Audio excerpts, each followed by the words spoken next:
Chapter 6 areas and perimeters का। ठीक है।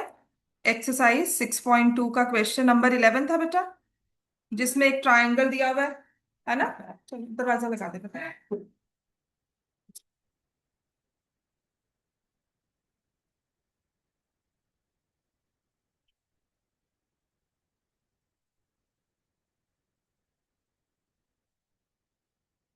तो वी हैव दिस क्वेश्चन जो मैंने कल लिखवाया था ना, उसी में से क्वेश्चन था। मतलब आप देखोगे दिस इज व्हाट एक्चुअली। मैं ये नहीं कहती हूँ कि एज अ टीचर मैं मुझे मुझसे गलती नहीं होती है, मैं नहीं भूलती हूँ क्वेश्चन को, वी ऑल्सो फॉरगेट।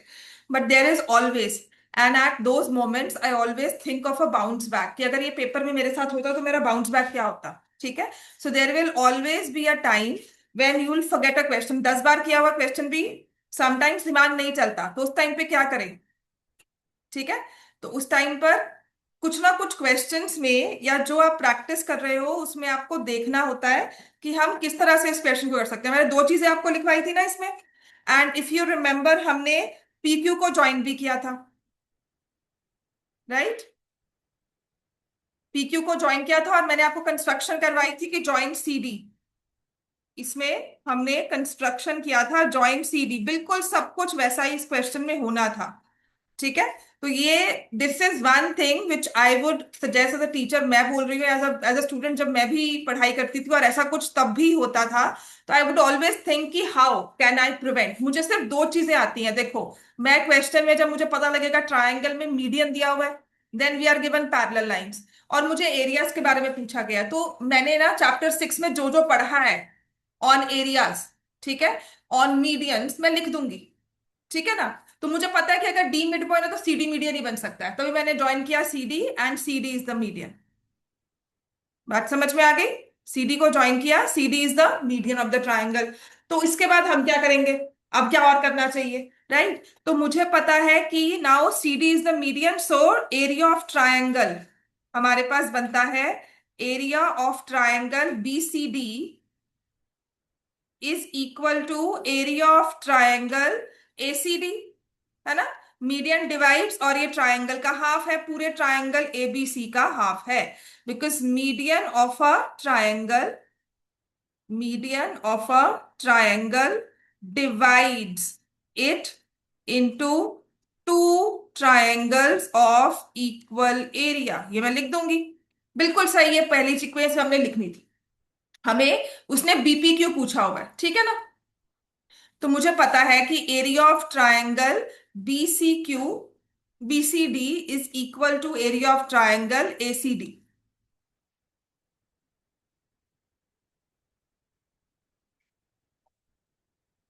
ठीक है। और एक चीज लिखेंगे कि अगर मुझे पता है बी सी डी को अगर मैं दो पार्ट्स में ब्रेक करती हूं, so can I now, this is a very important thing, यहां पे अटक जाते हैं। Area of triangle B C D is, can I break it into two part. मैं इसको B D P plus area of triangle CPD या DPC कर सकती हूँ। बी, ये वाला ट्राइंगल लिखा, और ये वाला ट्राइंगल, ठीक है ना, दो हिस्सों में ब्रेक कर दिया। रियो कामयाब। बात समझ में आ गई। This was the most important thing, this was the most important thing, because बाकी दो चीजें मैंने आपको लिखवाई हैं। अगर आप देखोगे ना कल वाली, अगर आप रिकॉर्डिंग में चेक करोगे, there was a point when I was struck in this question, I could not even bounce back. ठीक है ना। तो उस टाइम पर सब कुछ वो लिखा है। मैं सोचूंगी कि मैंने मीडियन के बारे में क्या पढ़ा है ट्राइंगल में, या median of a triangle divides into two triangles of equal area.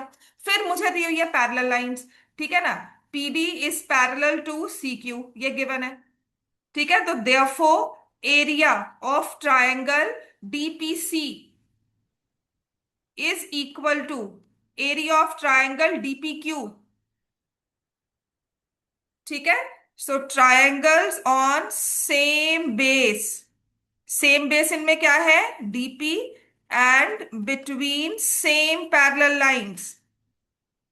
और वो सेम पैरेलल लाइंस कौन सी है बच्चों, डीपी एंड सीक्यू। तो इनके एरियाज इक्वल होते हैं। ये दो चीजें तो हम कल लिख ही रहे थे बार बार। सेम बेस लेंगे और सेम पैरेलल लाइंस में। Can you see this, is everyone. देखो अगर मैं इस मार्कर को ऐसे मूव कर रही हूं तो ये मुझे डीपीसी अब व्यू हो रहा है। और ऐसे ही डी क्यू पी व्यू हो रहा है, इनके एरियाज दोनों के सेम होंगे, बिकॉज क्यों, इनका बेस सेम है, बेस में डीपी ले रही हूँ, वो सेम हो गया। और क्योंकि सेम पैरेलल लाइंस के बीच में है, तो इसकी हाइट होगी इस वाले ट्रायंगल की, वही इसकी हाइट होगी। समझ में आ गया? ये दो चीजें हम कल बड़े आराम से कर रहे थे, राइट। सिर्फ और सिर्फ जो इसमें कैच था वो ये वाले पॉइंट का था कि area of triangle BCD is area of triangle BDP. हमने इस पूरे जो हाफ लिया था ना ये वाला, बस वही नहीं, हमें मुझे ट्रांजिशन ही समझ नहीं आ रहा था कल, वो एकदम से माइंड से निकल गया और कुछ समझ नहीं आ रहा था क्या करेंगे। तो मैंने ये दो ट्राइंगल्स लिखे। अब ये क्या लिखा है, डीपीसी। यहां पर भी डीपीसी लिखा हुआ है, यहां पर भी डीपीसी लिखा हुआ है। डीपीसी किसके इक्वल है, डीपीक्यू। तो यहां से यूज करके can I say that this is my first, this is my second. तो using 1 and 2, can I say area of triangle BCD is equal to area of triangle BDP plus इस DPC को DPQ से replace कर दो। कर सकती हूँ ऐसा?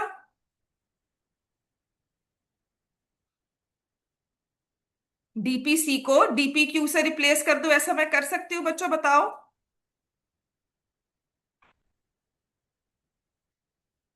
कर सकती हूँ ना? जो हमारा ये कॉमन वाला पार्ट था, अब इसको अगर मुझे देखना है, ये वाला कॉमन वाला जो पार्ट था ये इस वाले के इक्वल था, तो मैंने जहां पर ये लिखा था उसकी जगह डीपीक्यू लिख दिया। तो मेरे पास आ गया BCD is equal to BDP plus BDPQ. अब अब देखो, अब आ जाओ कि अगर मैंने ये बीडीपी और डीक्यूपी को ऐड कर दिया तो कौन सा ट्रायंगल बना, बताओ। बीडीपी ये था और डीक्यूपी ये था, डीपीक्यू बीडीपी, इन दोनों को ऐड किया तो कौन सा ट्रायंगल बनता है, बी पी क्यू, वही चाहिए हमें।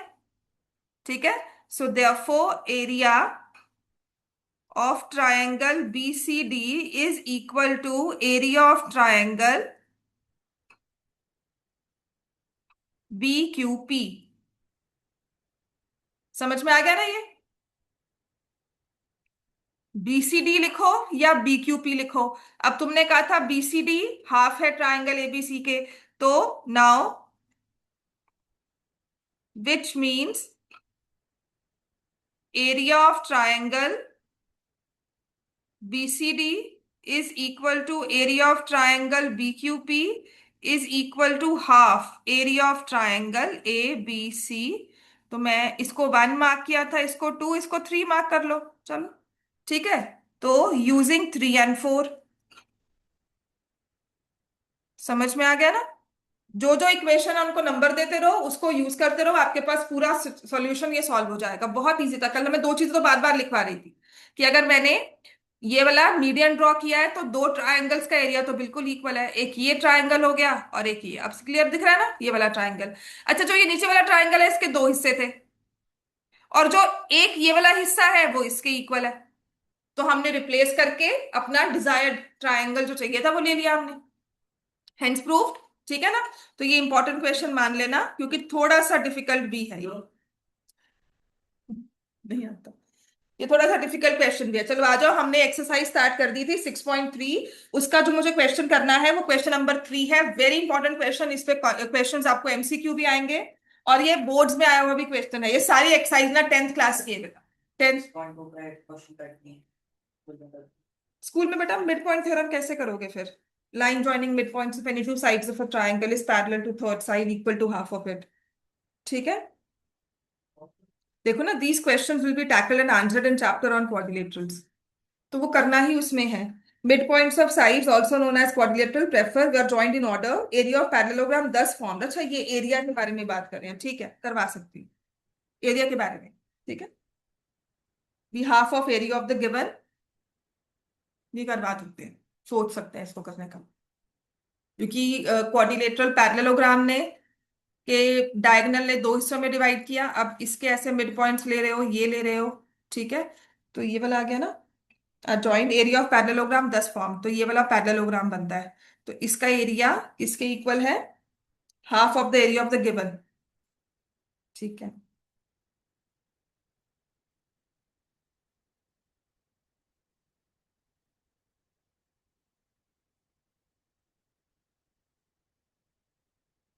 तो ये वाला तो हमारा हाफ हो ही गया। बस इसमें ये प्रूव करना है कि अगर ये वाला हाफ है तो इसका ये पोर्शन और ये पोर्शन भी हाफ। ठीक है।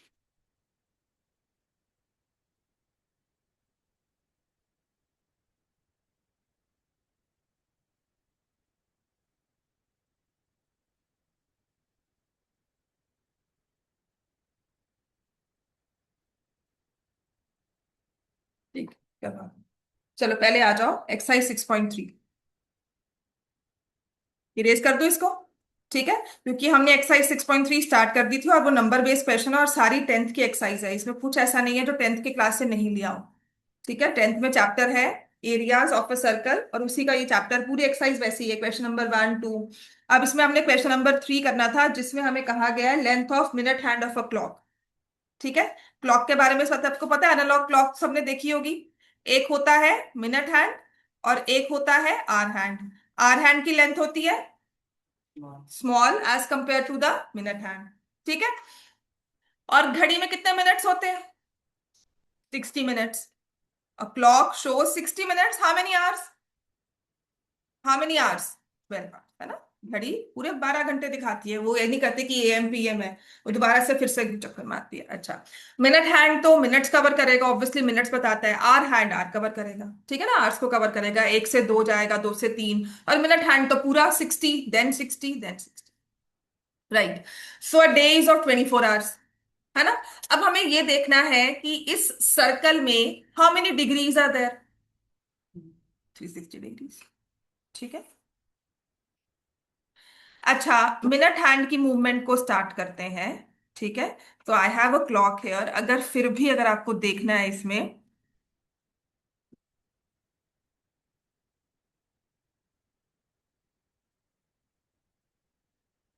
ठीक है ना। So we have this clock, ये समझ में आती है ना, डिजिटल क्लॉक है ये हमारी। अब इसमें हो क्या रहा है यहाँ पर? ठीक है, we start from this point, इस मिनट हैंड को यहां पर शुरू कर लेते हैं। ठीक है, इसने यहां से घूमना है, स्टार्ट करना है, इसका स्टार्टिंग पॉइंट ये मान लिया,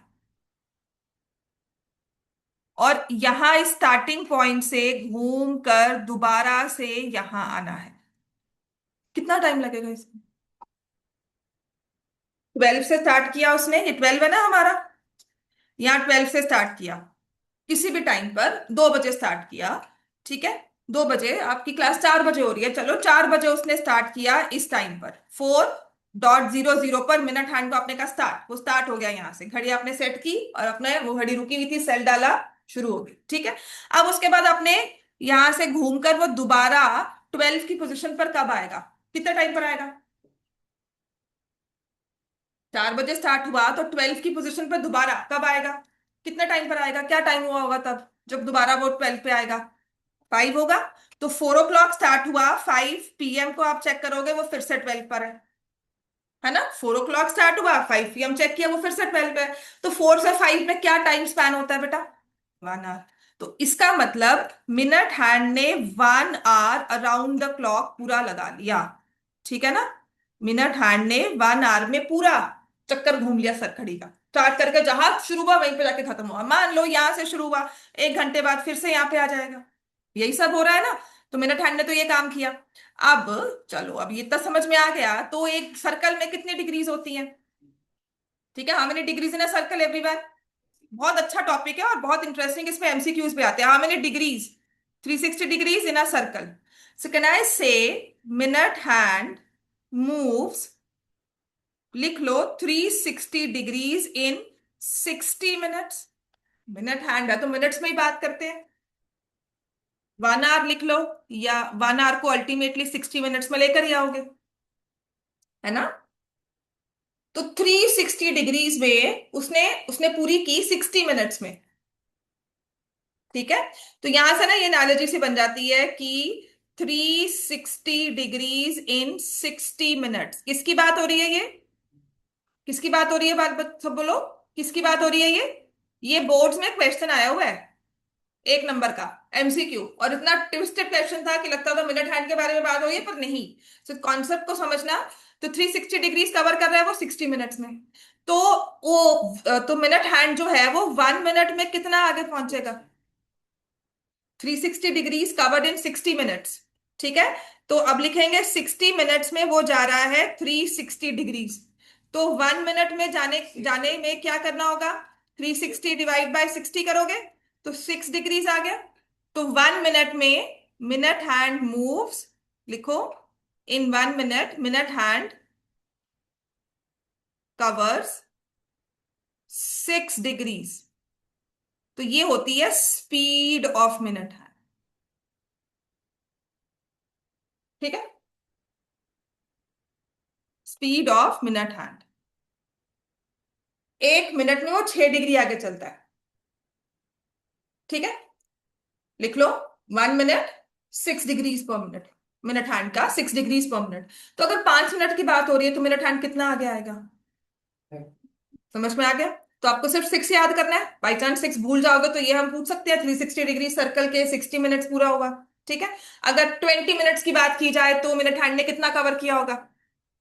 120 डिग्री। सबको समझ, 35 मिनट्स की बात हो रही है तो 35 मल्टीप्लाइड बाय 6, तो आप मल्टीप्लाई करके आंसर बता दोगे सब। ठीक है ना? तो आपका क्वेश्चन देखो थर्ड वाला यही कह रहा है, लेंथ ऑफ मिनट हैंड। तो ये मिनट हैंड की लेंथ है, देखो कैसी वाली है ये भी लेंथ, ये वाली।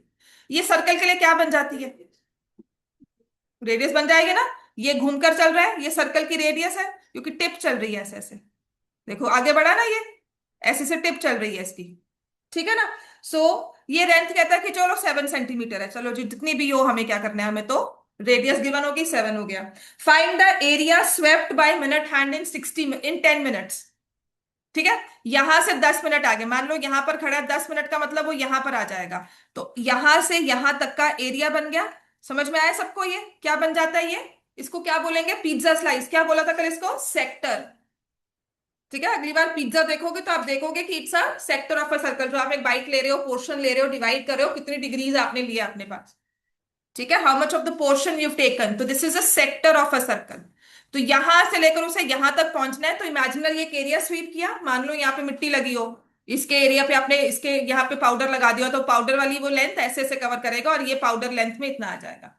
और आप कहोगे 10 मिनट में इसने पाप स्वीप किया, फिर पाउडर खत्म हो गया, देन आगे मूवमेंट हो रही है। तो ये सेक्टर का हमें एरिया निकालना है। ठीक है। तो कभी कभी एरिया भी निकालने को कहते हैं, कभी कभी लेंथ ऑफ आर्क भी बोलेंगे। लेंथ ऑफ आर्क होता है कि टिप कितना मूव की है, और एरिया ऑफ द सेक्टर तो जो से हमने निकाला था। ये बात समझ में आ गई? तो पहले ये क्वेश्चन करते हैं, उसके बाद हम आर हैंड पे आएंगे, उसको भी क्यों छोड़े। मिनट सेकंड हैंड के बारे में हम बात नहीं करते, क्योंकि दो हैंड्स बहुत जरूरी है, मिनट हैंड आर। ठीक होगी बात ये? चलो अब आ जाते हैं कि अब उसने कहा है हम दोनों चीजें निकालेंगे। हमें पता है मिनट हैंड कवर 6 डिग्रीज पर minute. Minute hand covers 6 degrees पर मिनट। ठीक है। So angle made by minute hand in how many minutes are given? 10 minutes। तो कितना हो जाएगा? 10 × 6 60 डिग्री। अब एक सर्कल पर, अब क्लॉक हमारी जैसे बनी है, आप अपनी पास तो लेकर नहीं आ पाओगे ना कि घड़ी हमने लगा ली है ना। तो आप ये ऐसे बनाओगे इसको। फिर कहोगे कि मान लो वो यहां से स्टार्ट किया, ये 12 का टाइम था, और यहाँ पे 10 मिनट्स हो गए, जहां मर्जी से स्टार्ट कर लेना। ठीक है। तो ये आपको 7 दिया है। So radius of the circle कितनी हो जाएगी? 7 सेंटीमीटर। और आप समझ पा रहे हो कि ये एंगल 60 डिग्री है। ठीक है। सो थीटा हमारा कितना है? 60 degree. So area covered by minute hand, swept by minute hand, total circle का एरिया कितना होता है? 360 है ना? वैसे क्या होता है area of the circle? Pi r square. फिर थीटा ने अपने पास कितना रखा? ये पिज्जा स्लाइस आपने निकालनी थी पूरे सर्कल में से। तो पूरे सर्कल 360, आपने 60 डिग्रीज निकाल लिया। बात समझ में आ गई? तो पाई की वैल्यू को उसने कुछ नहीं कहा, तो हम 22/7 यूज करेंगे, इंटू 7 × 7 × 60/360।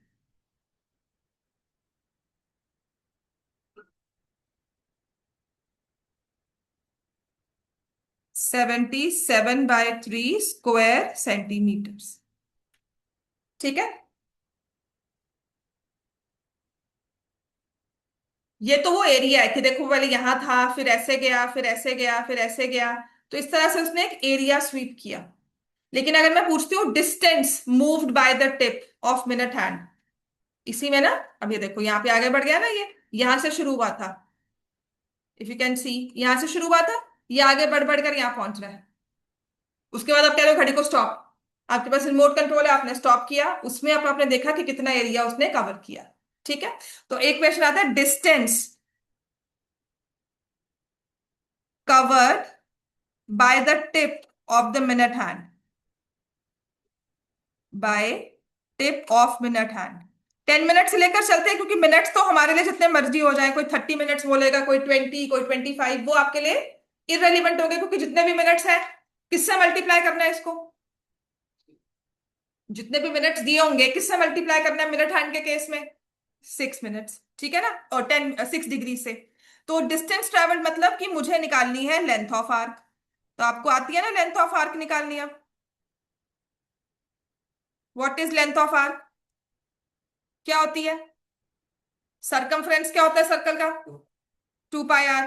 तो बेचारी इस टिप ने अपने पास कितना रखा, जितना उसके पास एंगल आया, कितना एंगल आया, थीटा आउट ऑफ 360, ये फॉर्मूला हो गया। 2 × 22/7 इंटू 7 × 60/360। तो 7 cancel, this is 1 this is 6, this is 3, so 22/3 centimetre, this is the distance. मतलब यहां से लेकर यहां तक का डिस्टेंस है बेटा 22/3। बात समझ में आ रही है कि अगर मैं ये डिस्टेंस सिर्फ इतना कैलकुलेट करती हूँ तो है 22/3, और अगर मैं पूरा ये एरिया निकालती हूँ तो वो 77/3 है। तो ये तो बात हमने की मिनट हैंड की। समझ में आ गया ये? इरेज कर दो, सबने लिख लिया? कुछ रहता है लिखने वाला? ये सारे कॉन्सेप्ट घर जाके पढ़ो, अब रिवाइज करने हैं, ताकि हम का काम खत्म करके, ये चैप्टर खत्म करके, प्रोबेबिलिटी भी है सबको, ये चैप्टर है प्रोबेबिलिटी, आपको करवाया है कि नहीं करवाया स्कूल में? एरियाज, और उसके बाद वो भी होगा सीक्वेंस सीरीज। नहीं पता, सीक्वेंस एंड सीरीज आपको भी नहीं, आपको है सीक्वेंस? पता नहीं अभी क्या करवा रहे हैं, प्रोबेबिलिटी चल रही है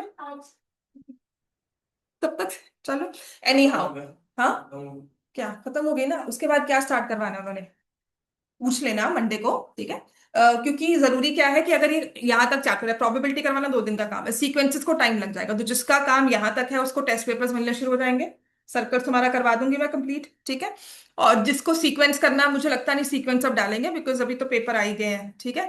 तो अगर प्रोबेबिलिटी डालोगे उससे डरने की जरूरत नहीं है, प्रोबेबिलिटी 2 दिन का काम, सीरियसली। प्रोबेबिलिटी इतना आसान चैप्टर है, ओरली होता है, बुक में पेन भी नहीं उठाना होता उसके लिए, तो इतना आसान चैप्टर है, वंस यू सी इट, चाहे जो मर्जी दी हो। और आपकी वाली तो और भी अच्छी होगी, ठीक है। तो उसके बाद से ना मैंने रिविजन टेस्ट बनाकर रखा हुआ है, घर पे मुझे चाहिए सॉल्व सारा, राइट। और अच्छे क्वेश्चंस हैं जो आपके रेलिवेंट है, वो सारे हैं, तो घर से सॉल्व कर, जितना समझ में आता है उतना सॉल्व करके लेकर आना है आपने। बात समझ में आ गया? ये होम असाइनमेंट सब मिलने शुरू हो जाएंगे आपको जब तक हमारे एग्जाम्स हैं। तो अब आ जाते हैं इसके बाद, चलो मैं सारा इरेज कर रही हूँ, लिखना था। चलो, अब आते हैं हमारे पास, बात करेंगे अब आर हैंड की, ठीक है।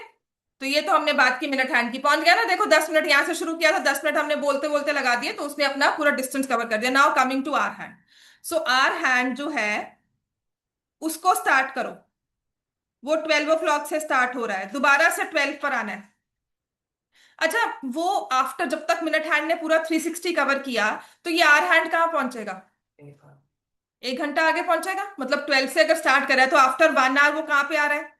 1 पे, फिर 2, फिर 3। मतलब आर हैंड को 360 डिग्रीज कवर करने हैं, hour hand covers 360 degree is in how many hours? 12 hours. तो लिखो आर हैंड, ये बात सबको समझ में आ रही है? कवर्स 360 डिग्रीज इन 12 आवर्स, ठीक है।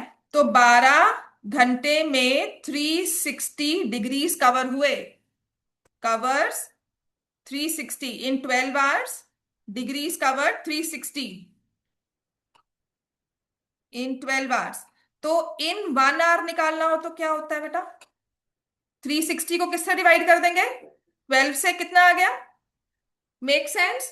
12 से 1 तक आना है, 5 मिनट का सफर है, एक 5 मिनट 6 डिग्रीज, है ना, 30 डिग्रीज। तो hour hand covers 30 degree, hour hand moves 30 degrees per hour. ठीक है। अच्छा, 1 hour has how many minutes?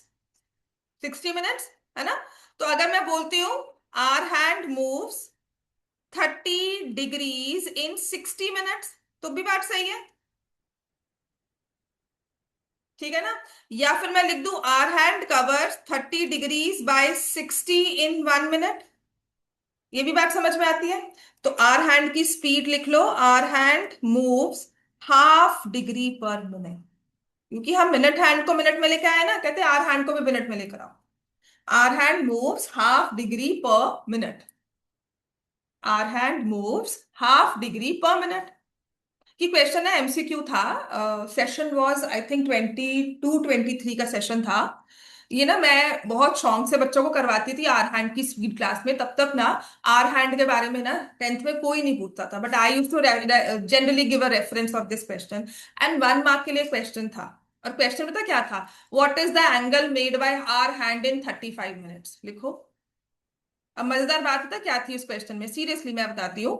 Angle made by hour hand, ये सबने लिख लिया ना, made by hour hand in 35 minutes. ये कॉम्पिटेंसी बेस्ड है कि आपको मिनट हैंड निकालना आ गया, तो आपको आर हैंड निकालना क्यों नहीं आना चाहिए? वही सेम कॉन्सेप्ट है, ठीक है। दिस इज कॉम्पिटेंसी बेस्ड, कि एक चीज सिखा दी तो उसके रिलेशन में you should be able to derive it, कि लॉजिकली आप अप्लाई कर सको, वो कॉम्पिटेंसी होता है। अच्छा, इसके ऑप्शंस भी ना बड़े अच्छे से दिए हुए थे। जब ये क्वेश्चन मैंने पहली बार मुझे पेपर दिखाया गया ना, तो मैंने पढ़ा, मैंने फटाफट से कहा अच्छा मिनट हैंड है, मिनट हैंड ही होगा। 35 मिनट्स देखा, I did not read the question, I just red 35 minutes, और 35 × 6 करके मैं ऑप्शंस देख रही थी, है ना। अब ये सीबीएसई का पेपर है, अगर ये होता किसी और कॉम्पिटिशन का पेपर ना, उन्होंने दिया होता 35 × 6 कितना होता है? 210, है ना। उसने कहीं ना कहीं ऑप्शंस में दिया होता। ऑप्शंस में था 35, 35/2, 17 डिग्रीज, या 70 डिग्री, कुछ ऐसा। जब ऑप्शन देखे ना, एकदम से दिमाग में आया कि ऑप्शंस क्या दे दिए, then I read the question again. बात समझ में आ गई। लेकिन अब सीबीएसई पंगा ले लेगा, क्योंकि अब पेपर कॉम्पिटेंसी हो चुका है। So you have to read. तो देन आई रियलाइज कि आर हैंड दिया है, and I had feedback from student की क्लास में कभी रेफरेंस दिया था मैम, तो मैंने आंसर मार्क कर दिया, मुझे समझ में आ गया, तो 35/2 होगा। ये बोर्ड का क्वेश्चन है, 22-23 में आया हुआ है आप ही के रीजन में। समझ में आ गई बात सबको ये? ठीक है। अब ऐसे एमसीक्यू आप अपने पेपर में एक्सपेक्ट कर सकते हो। समझ में आ गई बात? है क्योंकि पूरी टेंथ की एक्सरसाइज है ये। व्हील वाला क्वेश्चन होगा, ये वाले क्वेश्चन पेपर में आ सकते हैं। क्वेश्चन नंबर 4 मैंने करवा दिए थे आपको। क्वेश्चन नंबर 5, चलो वेरी इंपॉर्टेंट, क्वेश्चन नंबर 5, ठीक है। इंपॉर्टेंट क्योंकि कि सेगमेंट की बात हो रही है अब। क्वेश्चन नंबर 5 में मैंने आपको कल बताया था ना, सेगमेंट क्या होता है, कि हमने ये सर्कल लिया, ये सेंटर सर्कल का, और जब पिज्जा स्लाइस बनाई तो हमारे पास आता है सेक्टर। तो जब मैं इसको नाम देती हूँ ना सेक्टर को, मैं यहां इसकी बाउंड्री पर एक पॉइंट एक्स मार्क कर देती हूँ, एंड देन आई से सेक्टर OAXB। तो मैं आप विजन क्लियर कर रही हूँ ना, मैं पाथ क्लियर कर रही हूँ कि ओ से ए गए, ए से एक्स गए, एक्स से बी गए। तो समझ में आ गया ना कि सर्कुलर पाथ है, दिस इज सेक्टर।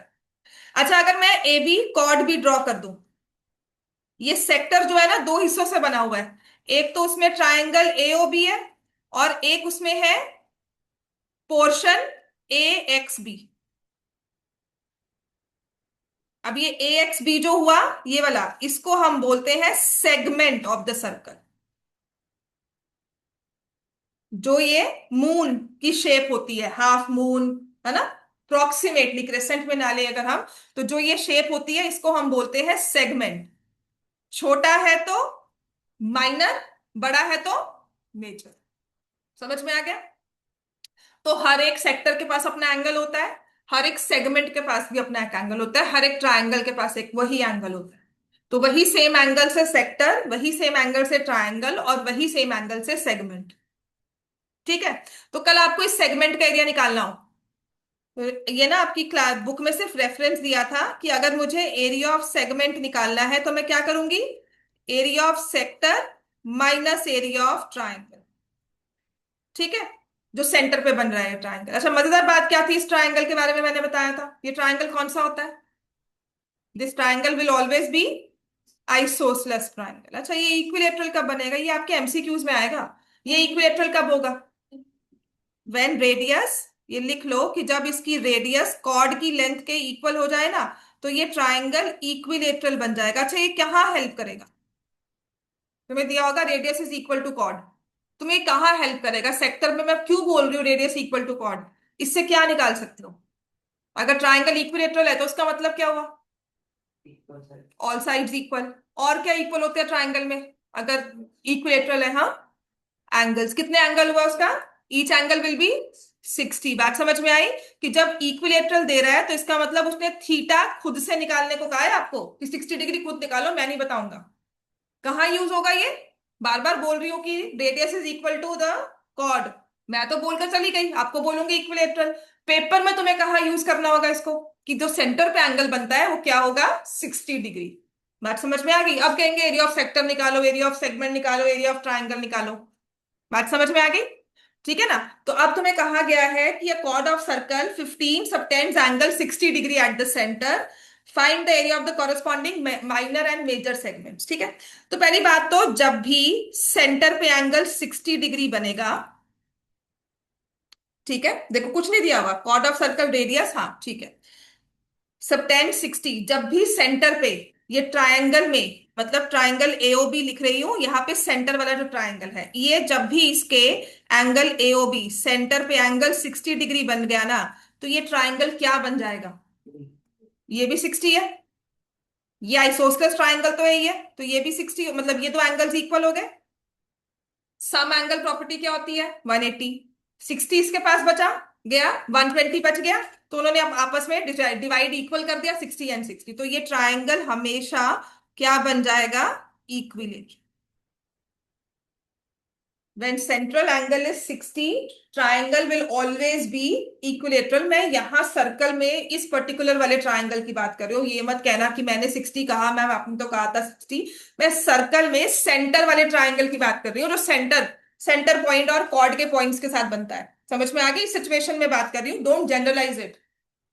ठीक हो गया ना, तो आपके रेलिवेंस में समझ में आ गया आपको ये।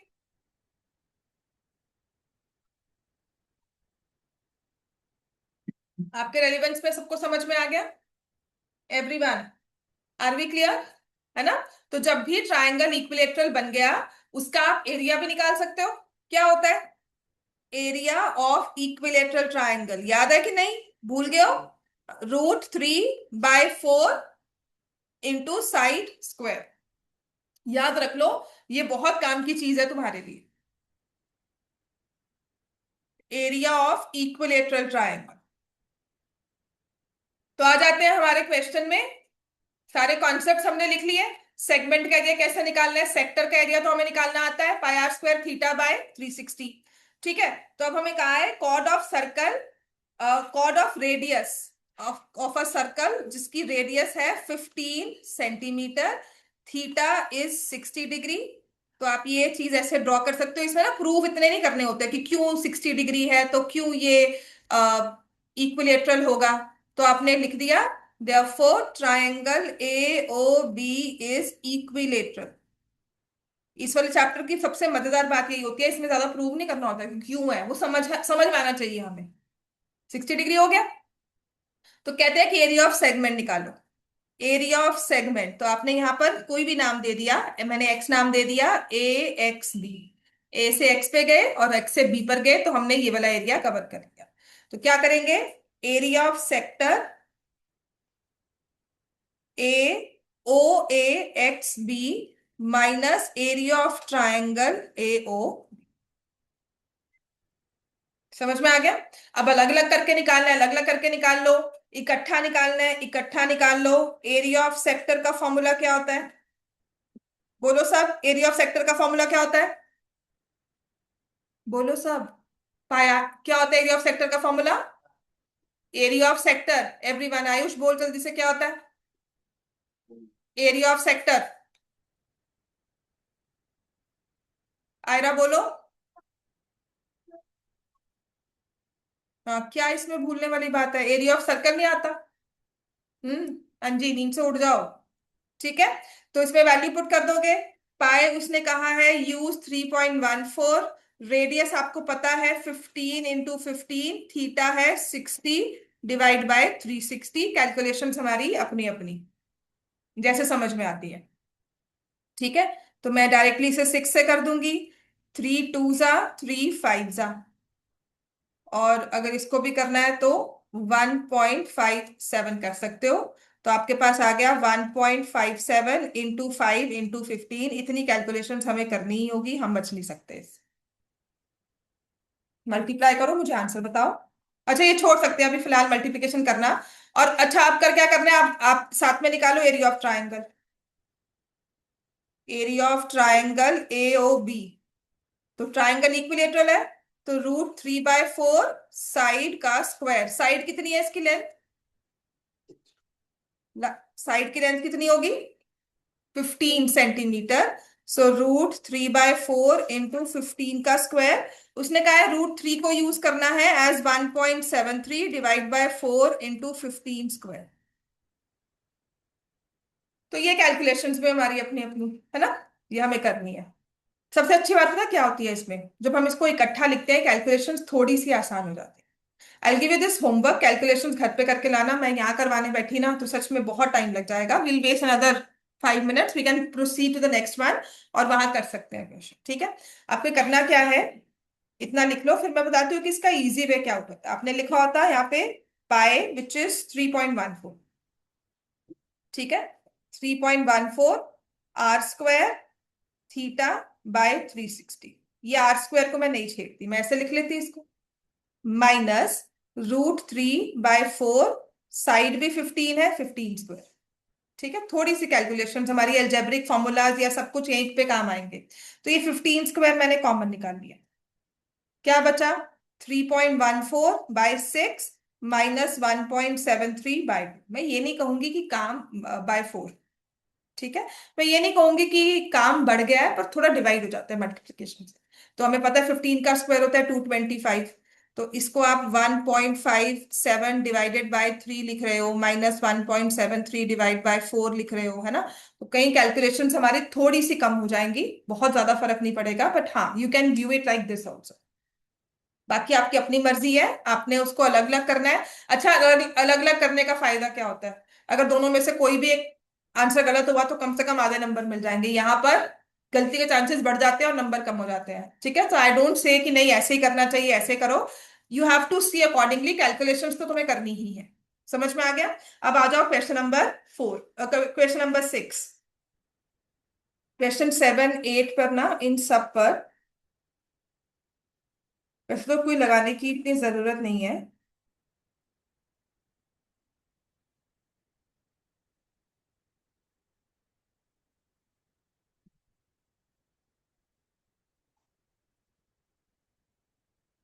ऐसे लगाने की जरूरत नहीं थी, करवा सकती हूँ। अच्छा इसको ना हम लोग 7th 8th 9th 10th की स्टार लगा हुआ है, स्टार वाले क्वेश्चंस करवाए थे ना, तुम लोग को करवाते हैं? नहीं ना, अभी फिलहाल छोड़ देते हैं, क्योंकि कल इकट्ठे करवाऊंगी ये, क्योंकि मैं इसमें प्रूफ के लिए ना जैसे फिगर दी हुई है वो नहीं रखूंगी, आपको सिर्फ वे आउट बता दूंगी कि ऐसे ऐसे होना है। ये है बहुत इजी वाले। क्वेश्चन नंबर 6 करो, उसके बाद ना I think end of chapter exercises के ना आपकी हिरॉन्स फॉर्मूला के क्वेश्चंस रिवाइज हो जाएंगे पहले। व्हील के भी क्वेश्चंस दिए हुए हैं, 7th क्वेश्चन हो गया है ना। तो ये सारे कर लेते हैं, रिविजन हो जाएगी बहुत अच्छे से। और आपका टेस्ट जो मैं लेना है कि पेरीमीटर कितना आता है, वो क्लास में भी खुद तुम क्वेश्चन सॉल्व करोगे। अनदर 15 मिनट्स है हमारे पास। ठीक है ना। तो ये वाले क्वेश्चंस में मैं शुरू करूंगी ना, कम से कम एक क्वेश्चन होगा इनके लिए, इनको कल के लिए रख लेते हैं। यहां से स्टार्ट कर देते हैं एंड ऑफ चैप्टर में ना, if I see these questions, पहले 9 क्वेश्चंस तुम खुद कर सकते हो, और करने हैं अभी बैठकर हम सबने। ठीक है, तो क्वेश्चन नंबर 6 पे आ जाओ। A car has 2 wipers which do not overlap. तो आपने देखा होगा ना कार की ये पूरी फ्रंट स्क्रीन पे ऐसे एक वाइपर लगा होता है, और वो ऐसे मूवमेंट करता है। तो एक वाइपर यहां से इस तरह से, and it cleans the area, और एक वाइपर यहां पर ऐसे लगा होगा, and it moves like this to clean the area. ऐसा ही होता है। और कहते हैं कि जो ये वाइपर है ना, ये आपस में ओवरलैप नहीं करते। ओवरलैप नहीं करने का मतलब है कि ये यहां तक ही जाता है। ठीक है, ये नहीं कि ऐसा कुछ कॉमन पोर्शन है कि ऐसे आपस टकराते हो, कि इतना एरिया तू गया उतना ही मैं कर रही हूँ, तो ऐसा नहीं है। उसने कहा कि जो एरिया है ये आपस में ओवरलैप नहीं करेंगे। ठीक है। अगर मैंने कुछ गलत ड्रॉ किया तो इस तरह से हो सकता है ना। यहां से अब जाके सब घर जाकर अब वाइपर्स को चेक करोगे कि अगर वो इस तरह से है तो ये इस तरह से मूवमेंट हुई इसकी, और एक वाइपर इस तरह से है तो उसकी भी मूवमेंट इस तरह से। राइट, एक साइड मूवमेंट है, डबल साइड मूवमेंट है, वो चेक कर सकते हो, किसी ने सोचा नहीं होता अब तक। अब देखना घर जाके आराम से, मैंने भी नहीं सोचा था जो मैं बना रही हूँ इतना अच्छे से। ठीक है, हर साल क्वेश्चन करवाती हूँ अदरवाइज। तो फिर मतलब ये है कि वो मूव नहीं कर रहा। और उसकी ना आपको दी हुई है कि wiper has a blade of length 28। तो अब तो ये तो ना बारिश होने भी वाली होती है तो देखना कार में बैठकर वाइपर चला के ये ऐसे से मूव कर रहा है, क्या बन रहा है ये, क्या बन रहा है बताओ बच्चों। क्वाड्रेंट, और क्वाड्रेंट की जगह क्या बोलेंगे, और सेक्टर। बेस्ट बेटर होगा। क्वाड्रेंट कब बनता है, सेक्टर क्वाड्रेंट कब बनेगा, जब एंगल कितना हो जाएगा, 90 डिग्री। क्वाड्रेंट मतलब वन फोर्थ, क्वार्टर, क्वार्टर से आया है, ठीक है ना। तो क्वाड्रेंट का मतलब वन फोर्थ पार्ट हो गया। तो जब सेंटर एंगल 90 हो जाएगा तो क्वाड्रेंट बन गया, तो जनरल वे में सेक्टर कहेंगे हम उसको, ठीक है। सो उसने कहा है कि which not each wiper has a blade, अच्छा sweep through an angle of 120। कहते हैं इसका जो एंगल है 120 है। So find the total area cleaned. ठीक है, तो total area cleaned by the wiper, by the, हाँ cleaned by at each SVEEP.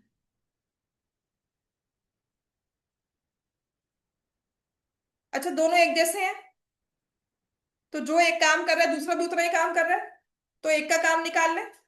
Area निकालेंगे length of arc. Find the total, क्या लिखा हुआ है, एरिया लिखा है, तो किसका एरिया निकालना है, सेक्टर का। ठीक है, तो कहना है से 2 टाइम्स लिख देंगे pi r square theta by 360 degree. Radius क्या है इसमें, 28, और थीटा कितना दिया है, बस इतना सही काम है बस। पाई को उसने कुछ कहा है नहीं, 28 दिया हुआ, तो 22/7 मेक्स सेंस। 28 इंटू 28, 120/360। तो 7 4 दिस इज 3। तो बच्चों इतनी कैलकुलेशन से हम नहीं बच सकते। 22 इंटू 2 इंटू 4 इंटू 28/3। ठीक है, डबल भी करना है, हमने डबल किया बिकॉज दो वाइपर्स थे।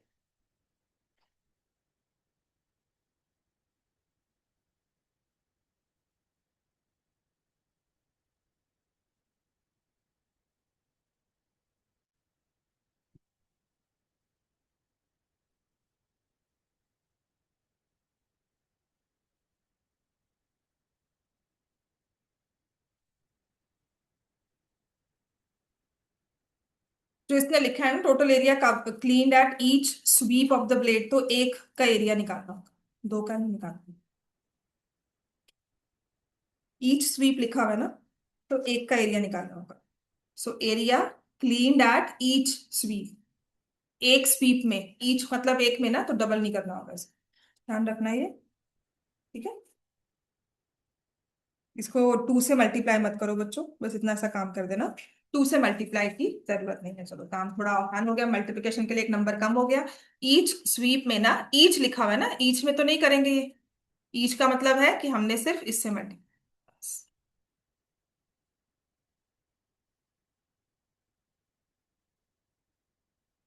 ठीक है ना, इतना भी काम ठीक है। तो हमने आंसर ये निकाल देना, each sweep of the blade. Right, कर लोगे कैलकुलेशन या, मुझे कल बताना है इसकी कैलकुलेशन, जब आ जाओ end of chapter exercise quickly इस एक्सरसाइज को खत्म करें, फिर देखें प्रोबेबिलिटी करनी है और फिर रिवीजन स्टार्ट करें। तो एंड ऑफ चैप्टर में ना मैं कुछ कुछ आपको होमवर्क में भी क्वेश्चंस दूंगी एंड ऑफ चैप्टर, और आज आपको मैं वर्कशीट भी दे देती हूँ। And plus all the recordings मैं बहुत ज्यादा टाइमली अब अपडेट अपडेट कर देती हूँ 7:30 तक। कल तो थोड़ा लेट हुई थी, पर 7:30 कल अगर किसी ने क्लास मिस की है तो you can see the recording. And please update रहो, जो भी पढ़ाया जा रहा है, जितने भी क्वेश्चंस करवाए जा रहे हैं उससे अपडेटेड रहो, क्योंकि अब रिविजन स्टार्ट होनी है। ठीक है, तो end of the chapter exercise में question number 1, identify identities in algebra can sometimes be shown as area relationships. For example, तो a प्लस बी ये स्क्वायर बनाकर दिया हुआ है, दिख रहा है सबको, एक साइड a प्लस बी, दूसरी साइड भी a प्लस बी है। ठीक है, और फिर उसने कैसे इसको ब्रेक किया कि मान लो ये मैंने स्क्वायर बनाया था,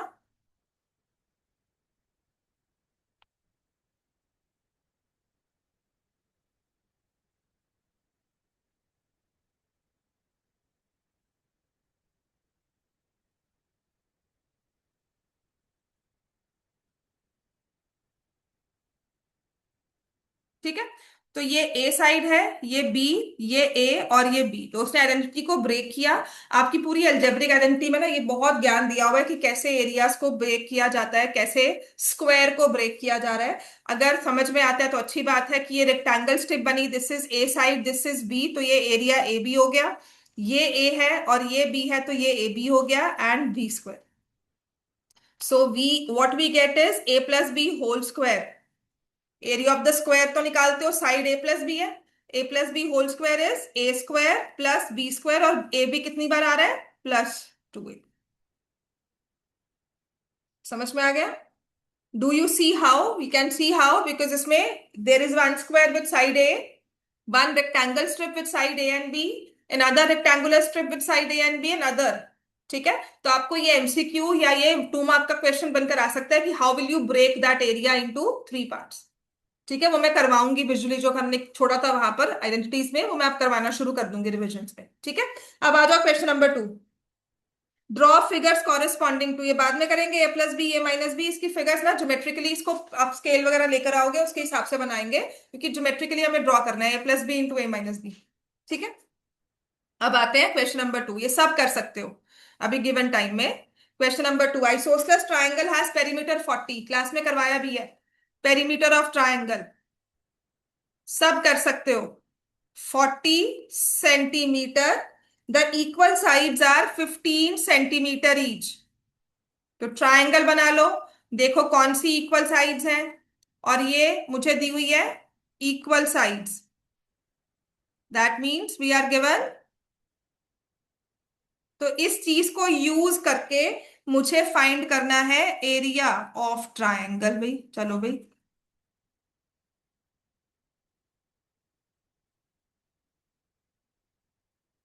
इस चीज को यूज करके I need to find the area of the triangle.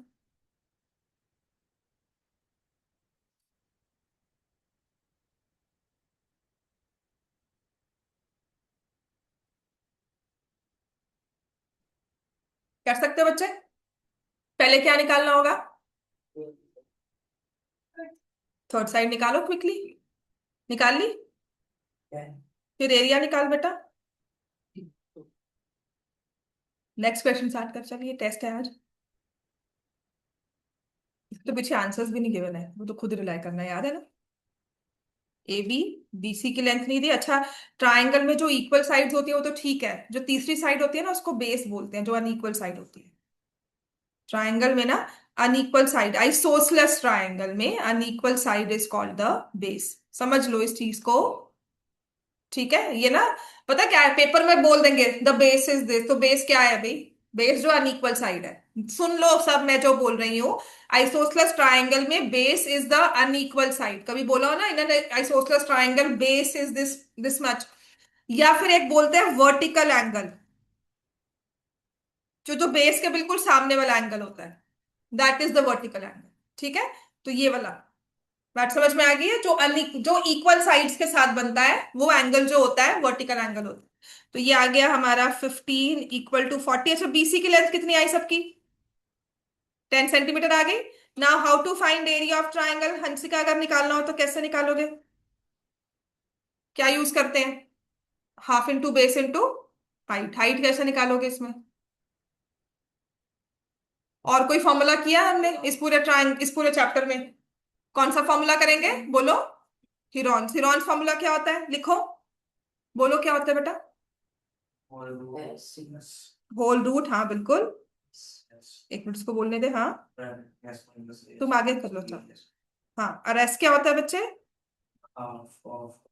तो क्या बोलते हैं इसको? Semi perimeter. क्या बोलेंगे? हाफ ऑफ पेरीमीटर, बिल्कुल ठीक है, एक्सेप्टेड। पर ये वर्ड याद कर लो, सेमी।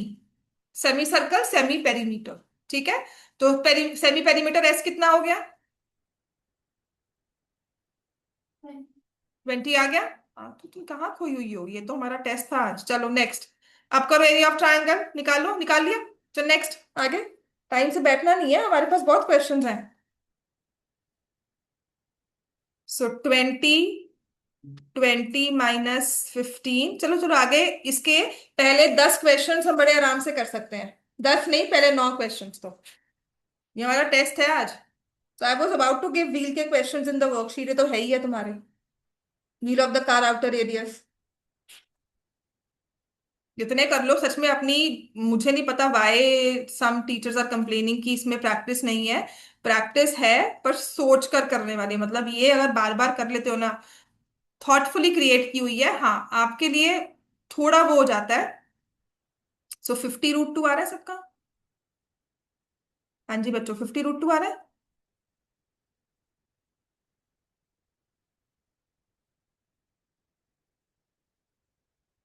है ना? 50√2। आयुष आ गया 50√2? आयरा?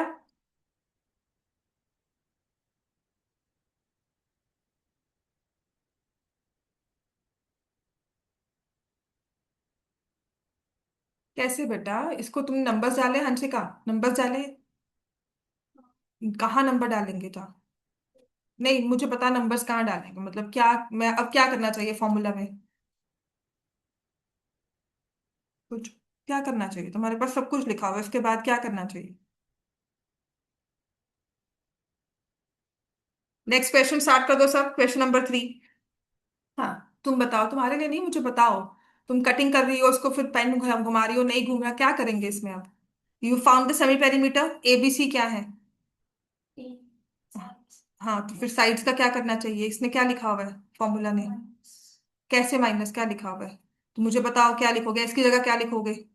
हाँ, और एस माइनस ए है तो क्या होगा? तो 15 होगा एस माइनस ए। कैसे होगा? एस एस क्या है और ए क्या है? तो एस माइनस ए का मतलब क्या हुआ? हाँ तो फिर क्यों नहीं लिख रहे वो चीज? हाँ तो फिर उसके आगे क्यों नहीं सॉल्व कर रहे हम?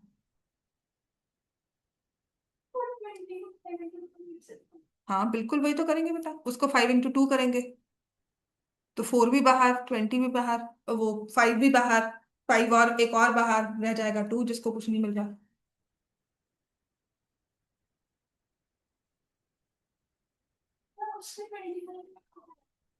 क्या क्या? किसका? नहीं बेटा, 25√8 आ गया ना, तो 8 को तुम लिख सकते हो 2 into 2 into 2। तभी भी कॉम्पोजिट है ना 8, तुमने 2 एक और बाहर निकाल दिया। So this is 50√2 square centimetre. तो बेटा इन सबको मल्टीप्लाई करके आंसर दे दे। तो जो नहीं समझ में आ रहा है ना कि how we bring it outside, नहीं हंसिका, अगर तुमने सब नंबर्स लिख लिया, तुम्हें नहीं समझ में आया ना how we bring it outside, है ना, तुम सबको मल्टीप्लाई कर सकती हो। कितना आ जाएगा आंसर ये?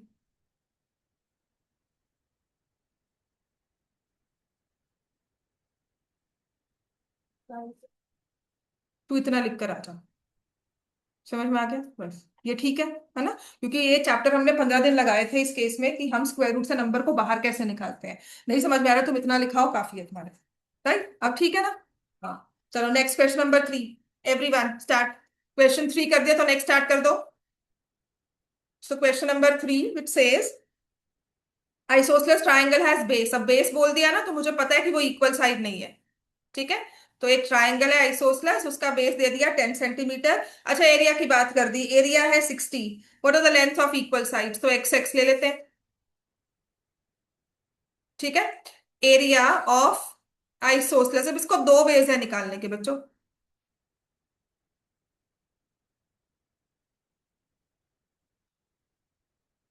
आपने ना पीछे एक फॉर्मूला पढ़ा होगा, देखो सब, पेज नंबर बताती हूँ, 135 पर, कि जब हमारा बेस होता है 2b, इक्वल साइड्स है ए एंड ए, तो अब हमारे पास एरिया ऑफ द ट्राइंगल निकालना हो तो उसने कहा है b × a² - b²। समझ में आ गई बात? ये फॉर्मूला बेस है, ये आज से कुछ साल पहले आया था इन सह्योदया पेपर, ये क्वेश्चन सीरियसली, और मुश्किल था। अब ये ऑप्शंस के थ्रू, क्योंकि ये फॉर्मूला तब नहीं करवाते थे। अगर आप इसको परपेंडिकुलर भी ड्रॉ कर लेते हो, ठीक है, ये 5 हो गया और ये 5 हो गया, फिर हाइट भी निकाल लेते हो कि कहोगे 1/2 × 10, हाइट क्या हो जाएगा? x² - 5²। अगर समझ में आता है ये चीज, x² - 5² = 60। हो जाएगा, इससे सॉल्व होना चाहिए। ठीक है, चलो ये करवा देती हूँ, फॉर्मूला छोड़ते हैं, हो जाएगा। हमें इक्वल साइड दी हुई है x, let the equal side be equal to x. Let equal side equal to x centimetre. Draw AD perpendicular to BC, therefore BD is equal to CD। समझ में आ गया बेटा बात सबको? ये तो सबको क्लियर है कि अगर हमने आइसोसलस में परपेंडिकुलर ड्रॉ किया तो BD और CD आपस में इक्वल होंगे, और BC की लेंथ दी हुई है 10 सेंटीमीटर, जिससे BD और CD आपस में क्या आ गए, 5 सेंटीमीटर। समझ में आ गया इतना सबको? अब क्या करेंगे, ट्रायंगल ADB लेना है। क्यों? इन ट्रायंगल ADB क्या करेंगे इसमें? इन ट्रायंगल ADB किस तरह का ट्रायंगल दिख रहा है आपको? ये राइट एंगल में क्या लगाते हैं अगर साइड्स गिवन हो? Pythagoras theorem. By Pythagoras theorem. क्या लिखेंगे? पाइथागोरस थ्योरम क्या होती है? कनव बताओ, कनव जैन। हम्म, बिल्कुल ठीक है ना? अब जो जो वैल्यूज है, AB की वैल्यू तुमने क्या रखी है, x, BD की वैल्यू क्या है, 5, और AD तुम्हारे पास है नहीं। चलो ठीक है। So AD square is equal to x square minus 5 square. तो AD की वैल्यू निकालिए तो स्क्वायर रूट ले लो बेटा, x² माइनस 25 का। ठीक है। अब कहते हैं एरिया ऑफ ट्राइंगल बताओ भाई। हम कहेंगे हाफ इंटू बेस इसकी हाइट, और वो आ जाएगा 60। अब बताओगे आयुष, बेस कितना है इस ट्राइंगल का? हम्म, और हाइट कितनी है? समझ में आ रही है हाइट कितनी है? कैसे बेटा? हीरोन से करोगे? नहीं, वो एच हमने उसके फॉर्मूला से निकाल लिया, एरिया के फॉर्मूला से। हाँ, वो भी निकाल सकते हो। तुमने वैसे किया है, पर तुम्हें फॉर्मूला याद करना होगा और समझना होगा कि ये 5 है, बी 10 नहीं है, उसको हाफ लेना है। ठीक है। हाँ, तो ये आ गया x² minus 25 is equal to 60। तो यहां से ये 5 x² माइनस 25 का अंडर रूट इक्वल टू 12 लिख दो बच्चों। ये 5 से डिवाइड हो जाएगा, यहाँ 12 आ जाएगा। समझ में आ गया ना? स्क्वेरिंग बोथ साइड्स कर दें आप, तो x² equals to 12 x² minus 25 लिखो, स्क्वेरिंग बोथ साइड। समझ में आ रहा है सबको ये? तो आप लिख देंगे squaring both sides, x² minus 25 is equal to 12 का स्क्वायर, स्क्वायर रूट का स्क्वायर तो वो खत्म होगी, और यहां से 12 का स्क्वायर आ गया, x² माइनस 25। 12 का स्क्वायर किसके इक्वल होता है? 144। ठीक है, सो x² इज 169, x की वैल्यू क्या आ गई, 30। So x will be equal to 13। So equal side की लेंथ क्या है, 13 सेंटीमीटर। मैं आपको असाइनमेंट शेयर करूंगी, बाकी क्वेश्चंस देखो है हमारे पास, क्वेश्चन 4, 5, 6, 7, 8 एंड 9। मैं कल आपको टाइमिंग्स बताऊंगी, सबने आना है, बहुत जरूरी है क्लासेस में आना, संडे की क्लास भी लगानी है, सिलेबस कंप्लीट करना है।